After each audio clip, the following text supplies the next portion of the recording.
as the gifts of bread and wine are presented to the altar, so it's basically we're receiving from the congregation the bread and wine that will be turned into the body and blood of Christ.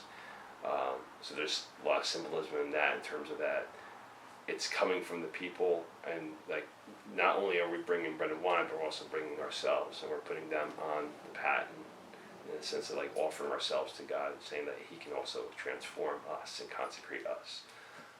So our participation in that includes us into what's happening in this consecration itself. So that's where like there's the movement from the liturgy of the Word into the liturgy of the Eucharist, is what the gifts are being presented. Very beginning point where you see the priest off, like lifting up the bread, and like sometimes it's done silently, but like on the video, like I'm saying, "Blessed are you, Lord God of all creation."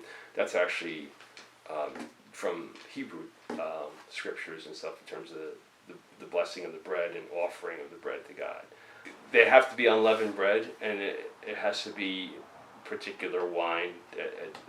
There's got to be a certain alcohol content and stuff, so it's approved for liturgical usage. So there's different regulations that kind of govern that. So we have a guy, we have a company that we order from that makes the bread and makes the wine for us. It's transubstantiation. So we believe that the bread and wine cease to be just bread and wine. They are now the body and blood of Christ under the appearances of bread and wine. So it's not a symbol, it's actually Him.